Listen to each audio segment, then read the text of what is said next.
Şimdi bugünkü atmosferi izah etmek için aslında futbolun biraz geçmişteki yolculuğuna da kısaca bir göz atmak gerekiyor. Biraz önce cümlenizde dediniz ya, futbolu bir kitle iletişim aracı olarak da kullanıyor toplumlar.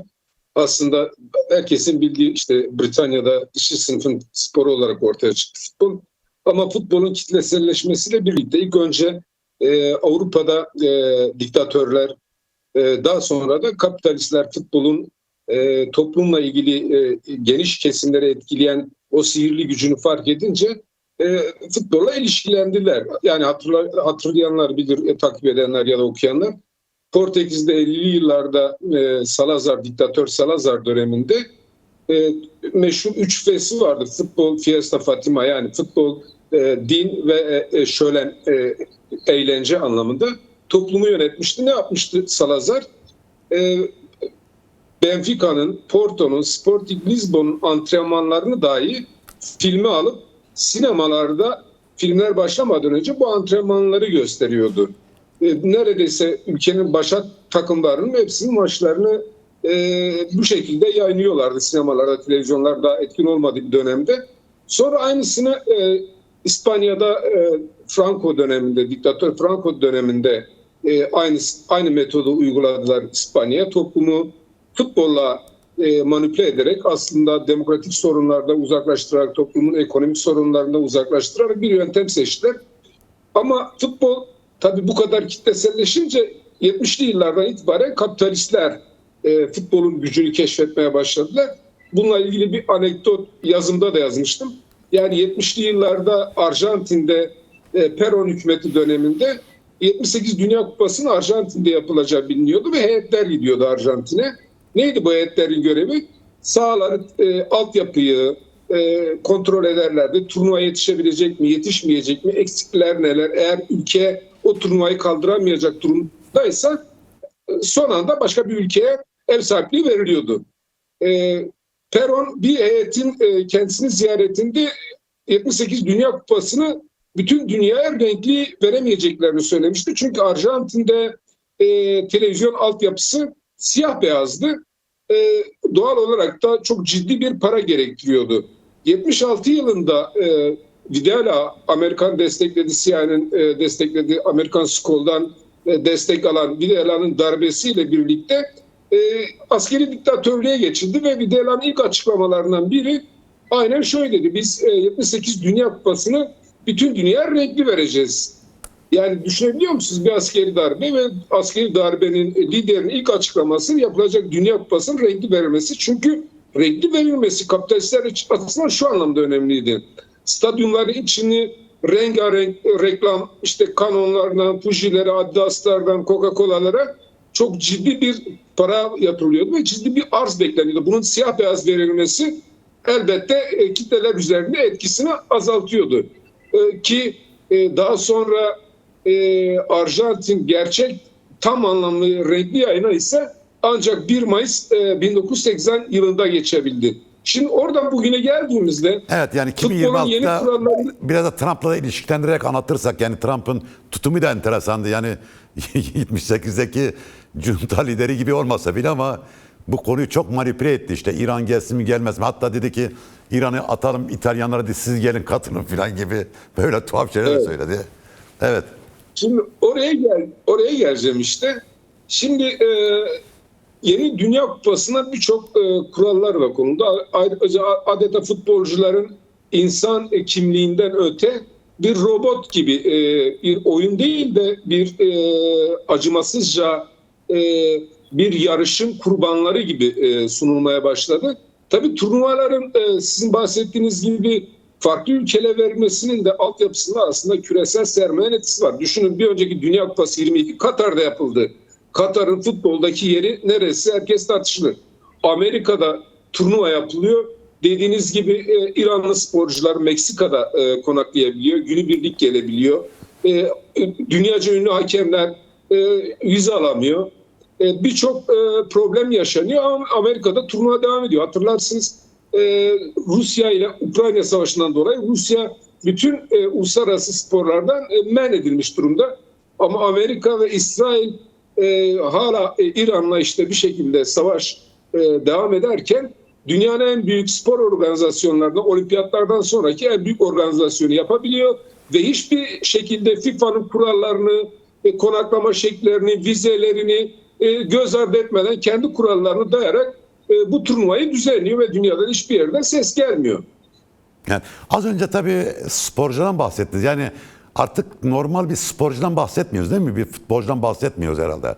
Yani o sahaya çıkanlar artık normal hani bu işi zevk olsun diye mi yapıyorlar yoksa gerçekten burada milyarlarca dolar bir sirkülasyon para dönüyor mu burada? Yani futbolcu açısından baktığımız zaman ne yani? O Çok ciddi bir yere geldi aslında futbol. Bir oyun olmaktan öte düşünün. Formalarda çip var. Topta çip var. Hakemlerin kulaklarının üstünde kamera var. Ve sakatlanan futbolcuyu işte doktor çağrılmıyor. Bir şekilde eski Antik Roma dönemindeki arenaları çağrıştırıyor. Yani çok ciddi oyuncularda da tepkiler oluşmaya başladı. Örneğin Sezar yasası denilen ağzı kapatarak konuşan futbolcuya kırmızı kart verilmesi mesela çok ciddi tepki topladı. Yani şakalaşabiliriz dedi bir futbolcu.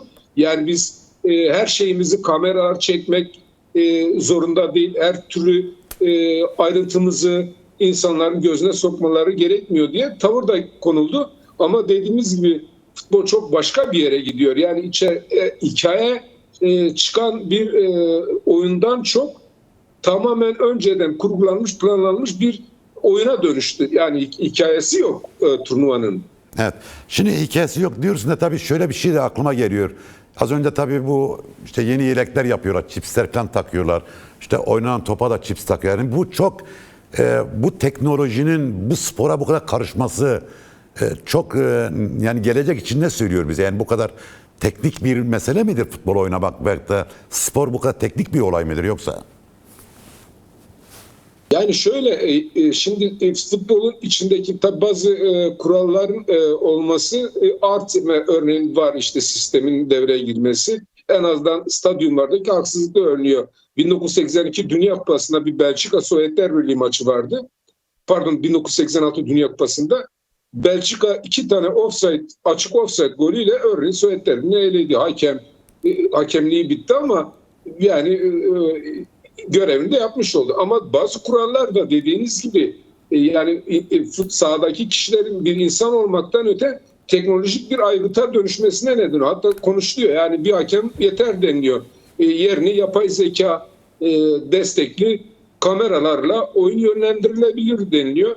Bu da futbolun gelecekteki çok farklı bir yere gideceğini, bir nevi başka bir spora aslında dönüşeceğinin bir göstergesi diye düşünüyorum. Az önce tabii Portekiz'den bahsettin. İspanya'daki Franco yönetiminden bahsettin. Ülkelerde tabii futbol, spor bir iletişim aracı olarak kullanılıyor. Kitleri manipüle etmek için kullanılıyor.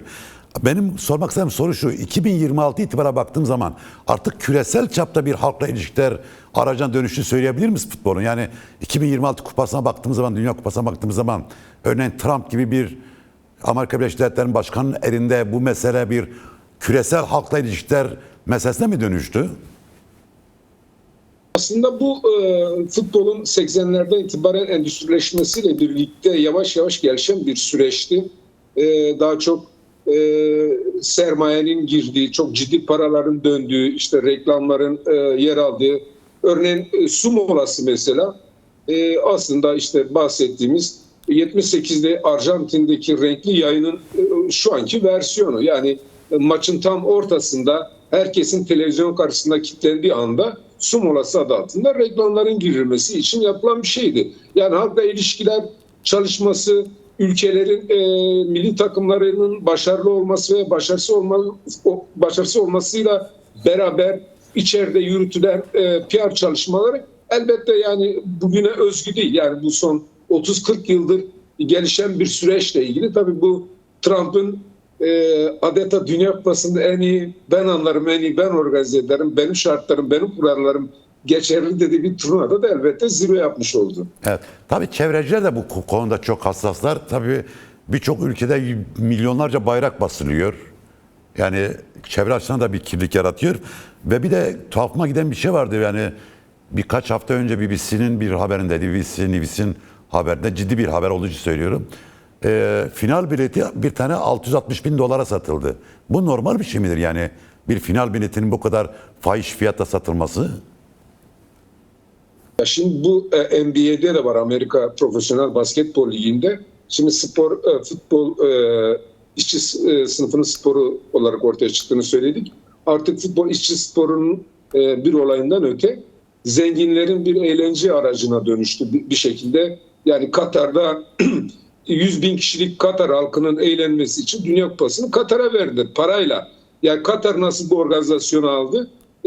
FIFA'nın oylamasında FIFA üyelerine rüşvet verdiği ortaya çıktı. Çok açık, net olarak ortaya çıktı. Ve turnuva Katar'a verildi. Çünkü çok ciddi bir petrolden gelen bir gelir var. Dünya yaptığı bir yatırım var. Ülkenin PR çalışması olarak da öyle bir şey yapıldı. Şimdi turnuvalarda artık biletler dediğiniz gibi sıradan insanlar gidip izleyebilmesi artık çok mümkün değil. Eskiden bir belgesel vardı. 60'lı yıllarda bir Dünya Kupası'na bir çocuk bisikletle gidiyor İtalya'dan. 14-15 yaşında bir çocuk Dünya Kupası'na katılmak için bisikletle gidiyor. İsveç'teydi yanılmıyorsam Dünya Kupası. İsveç'e gidiyor, turnuvayı izliyor, konaklıyor. Bisikletle tekrar ülkesine dönüyor. Şimdi bu tür hikayelerin oluşması artık mümkün değil. Yani evet, çok ciddi paralar, vize sorunları, her seyirciyi almıyorlar ülkeye. Bambaşka bir noktaya gitti. Yani silahtan sonraki ilaçla beraber en büyük 3 endüstriden biri durumunda futbol. Evet. Peki totaliter rejimler neden bu kadar başarıyı önemsiyorlar? Bunlar için yani bu totaliter rejimde olduğu ülkelerde o ülkenin takımının atacağı bir gol veyahut da bir üst gruba çıkması neden bu kadar önemseniyor? Çünkü totaliter ülkelerde demokrasi olmadığı için genelde de ekonomi pek iyi olmuyor.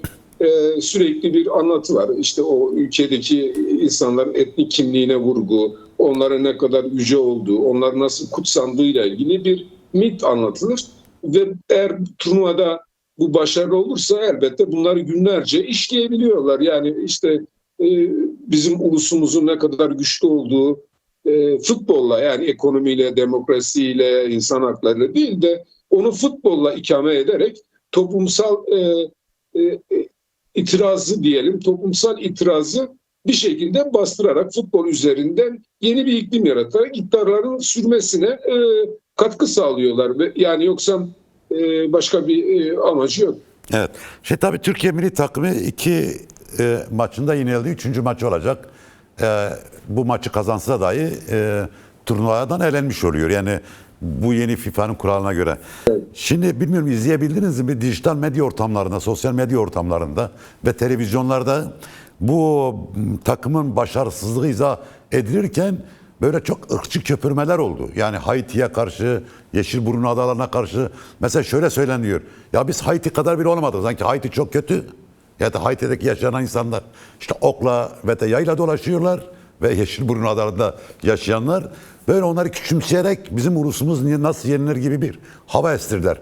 Ya bu kadar önemli bir gerçekten bir takımın, bir ulus takımının elenmesi neden bu kadar bir ırkçı köpürmeye yol açıyor? Şimdi aklıma geldi, 90'lı yıllardaydı. Fatih Terim'in bir sözü vardı. İstanbulspor'la Galatasaray maç yaparken işte maçtan sonra İstanbulspor'un hocası Fatih Terim'i eleştirmişti. Fatih Terim şöyle bir cümle kullanmıştı. Bana kimse öyle hitap edemez, hele bir Sırp hiç hitap edemez. Yani biz de Haiti gibi olamadık, gol atamadık falan derken aslında oradan geliyor. Meselenin özeti şu aslında. Yani Türkiye sürekli bir turnuvaya gittiği zaman bir futbol ekolüymüş, bir futbol geçmişi varmış, köklü bir futbol ülkesiymiş gibi bir algıya düşüyor. Oysa ki Türkiye 1954 ve 2002 Dünya Kupası dışında ilk kez katılıyor bu Dünya Kupası'na ve aslında buna da katılamıyordu. 82 Dünya Kupası 24 takımla oynanırken bir önceki turnuvada da 36 takım vardı. 48 takıma yükseltince 12 takım playoff'tan geldi. Onlardan biri de Türkiye'di. Yani kota artırılmasa Türkiye aslında turnuvaya katılamıyordu. Şimdi ama Türkiye turnuvaya katılınca bunu çok ciddi bir başarı olarak görmeye başladılar. Baktığımızda İtalya, Macaristan var pardon. İtalya'dır, Rusya, Ukrayna, Nijerya, Şili, Peru gibi bir futbol kökeni olan birkaç ülke dışında neredeyse bütün futbolun oynandığı bütün ülkeler zaten turnuvada. Ama Türkiye öyle bir PR çalışmasına girdi ki, hatırlayın, tanıtım filmi uçaklarla, toplarla, arabalarla, iktidar partisinin amblemiyle sanki futbola değil, turnuvaya değil de bir savaşa gidiyor gibi. Çünkü Türkiye'de algıyı besleyen şey, turnuvada Türk milli takımının başarılı olacağı yönünde ciddi bir beklenti vardı.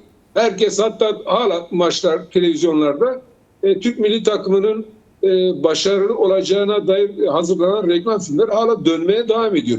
Ama Türkiye'de futbol sürekli milliyetçilikle ikame edildiği için, milli takıma da çok ciddi anlamlar yüklediği için aslında tırnak içerisinde birçok ülkede ulusal takımların büyük turnuvalarda elenmesi veya başarılı olması çok ses getirir, ama Türkiye'de bunun tartışması milliyetçilik üzerinden ya da başka ülkeleri, küçük ülkeleri hakir görmek üzerinden tartışılır.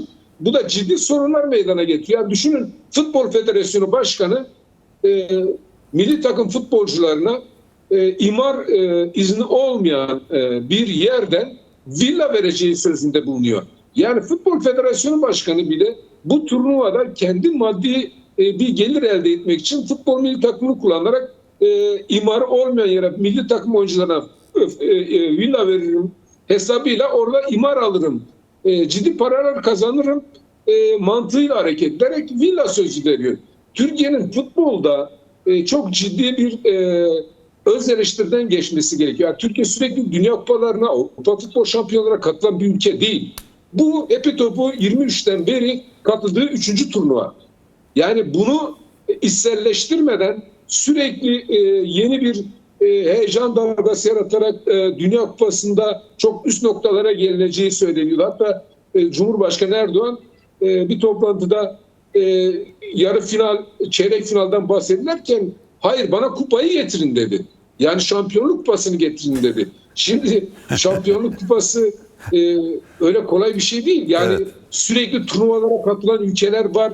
Sürekli oyuncu yetiştiren ülkeler var. Türkiye gibi diasporada yetişen, altyapıda yetişen çocukları getirip milli takıma kazandırarak gitmiyorlar. Kendi altyapıları var, kendi kültürleri var, dünya şampiyonlukları var, kulüpler düzeyinde ciddi başarıları var. Ama bizde dediğiniz gibi kazanınca dünyanın en iyi futbol ülkesiyiz, kaybedince de işte ya biz Haiti ile beraber elenen 2 ülkeden biriz. Ya Haiti kadar olabildik ancak, yani diyelim ki Özbekistan gol attı, Özbekistan kadar olamadık.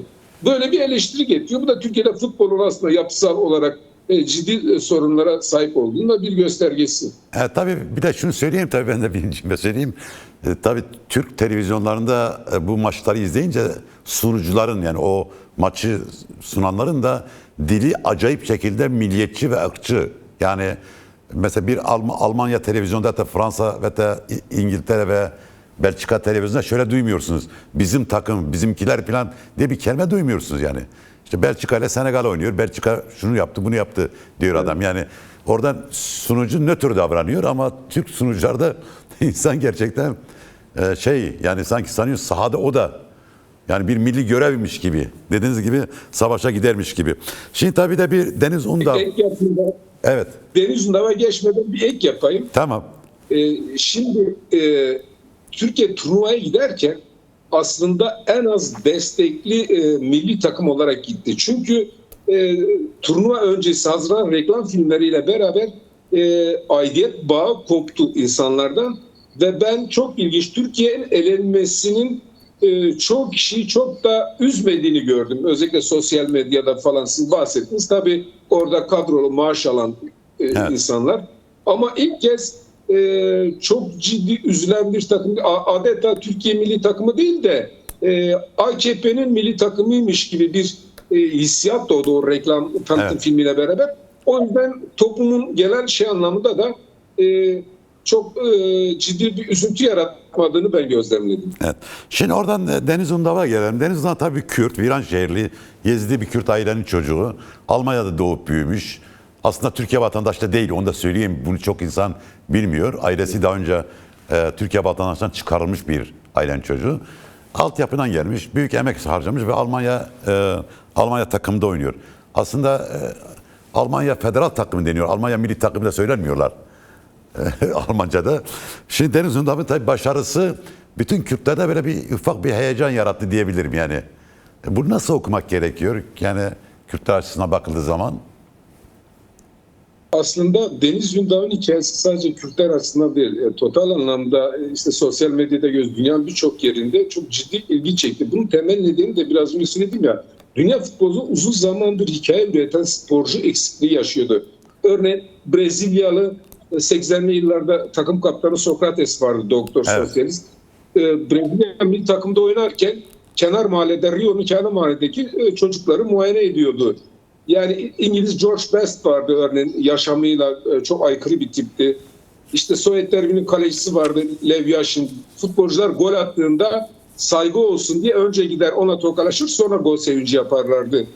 İşte Mao'cu Alman Paul Breitner vardı. Alman Kızıl Ordu fraksiyonuna da destek sunan, sempati duyan yazılar yazan biriydi. Yine kapitalizme karşı direkt tavır koyan Fransız oyuncu Eric Cantona vardı. Çok ilginç, mesela Şili'de Pinochet döneminde darbeden sonra milli takım kaptanı vardı. Carlos Keseli. Bu futbolcu ailesi ölümle tehdit edilerek Pinochet döneminde milli takımda oynanması için baskı yapıldı ve Keseli Dünya Kupası'nda Şili milli takımına giderken ilk maçta Türk hakem Doğan Babacan'a kendi kırmızı kartla oyundan attırdı. Ancak böyle diktatör Şili adına mücadele etmekten kendini kurtarabildi. Yine Maradona biliyoruz, işte aykırı şeyle Napoli hikayesi yazdı. Arjantin İtalya ile Napoli'de Dünya Kupası maçı yaparken Napolilerin yarısı Maradona'dan dolayı Arjantin'i tuttular. Şimdi böyle oyuncu hikayeleri olmadığı için bir eksiklik vardı ve Deniz Ündar bu hikayelere yeni bir hikaye ekledi. Niye? Deniz Ündar bir kere 27-28 yaşında ve daha önce hiç alt yaş gruplarının hiçbir milli takımda oynamamış bir oyuncu. Direkt 27 yaşında Alman milli takımına seçildi. Bu çok rastlanan bir şey değil. Dünyanın futbolun en gelişmiş olduğu ülkelerden birinde bir anda alt yaş gruplarına milli olmadan A takımda oynamak çok büyük olay ve bunu başardı. Çünkü Deniz daha 4-5 yıl önce Almanya'da 4. ligde, sonra işte Belçika'da alt liglerde oynayan bir oyuncuydu. Yani bu yüzden Deniz'in tabii bir de Ezdi Kürt olması toplumda dünyada Ezdi soykırımınınla bağlantı olarak da Deniz'e ciddi bir sempati geliştirdi. Deniz bir de gladyatör gibi hazırlanan futbolcu tipinden aykırı bir oyuncu. Ben de geçen okuduğumda mesela diyetisyenin yemek tariflerine hiç uymuyormuş. Yani evet, canı çektiğinde gidip kebap yiyormuş, döner yiyormuş. Böyle bir oyuncu. Tabii bir de sonradan aslında Alman milli takım hocasıyla da ciddi sorunlar yaşayan, Nagelsmann'la da çok ciddi sorunlar yaşayan bir oyuncu. Hakkını arayan bir oyuncu. Beni niye oynatmıyorsun diye hocaya sormuş. Aslında bugün belki Deniz'in hikayesi yazılmayabilirdi. Alman toplumun baskısı olmasaydı. Alman toplumun baskısıyla Deniz milli takıma alındı. Doğru. Ve Alman toplumunun baskısıyla Deniz maçlara ikinci yarıda olsa giriyor. Çünkü hocayla uyuşamayan negatif bir ilişki biçimi var. Tabii Kürtler açısından da Kürtler futbol bakir bir alandı Kürtler için. Ahmetspor'la beraber ikincisi de Deniz Naki olayı vardı. Şimdi Deniz Naki Kürtlüğünü ifade eden, bunu söylemekten gocunmayan, çekinmeyen ve bu anlamda da ilk figürdü Kürtler açısından futbol sahalarında. Deniz Ündar da Kürt kimliğini hiçbir zaman reddetmeyen bir oyuncu. Hatta 2022 yılında Türkiye'de bir scout ekibi milli takıma almak için kendisiyle görüşüyorlar. Ben de biraz araştırdım yani niye almamışlar diye. Birçok yerde çok geçmiyor ama muhtemelen şöyle bir görüşme olmuş. Yani senin Kürt olduğunu biliyoruz. Eğer Türkiye milli takımını kabul edersen, yani bu tür sorular geldiğinde ben Kürt kökenli Türk'üm gibi bir yaklaşımda bulunmasını talep etmişler. Muhtemelen Deniz Ündar da dümdüz Kürt olduğunu söylediği için o milli takım, Türkiye milli takımıyla oynama senaryosu gerçekleşmedi. Şimdi bizim çözüm süreciyle ilgili bazı arkadaşlarım da yorumlar oluyor. İşte çözüm süreci olsaydı da ya da yaklaşılsaydı doğru dürüst Deniz Ündar Türk milli takımda oynayabilir. Yani Deniz Türk milli takımını seçseydi, Kürt sorunu çözülmeden, emin olun Kürt dediğinde linç edilir, hakkında soruşturma açılır, milli takıma bir daha alınmaz, Türkiye'de futbol oynaması yasaklanır ve geriye tekrar yurt dışına gitmek zorunda kalırdı. O yüzden Kürtler açısından kendilerini ifade, gollerden sonra işte bazı maçlarda gollerden sonra halay çeken, hatta takım arkadaşları ki çok seviyoruz.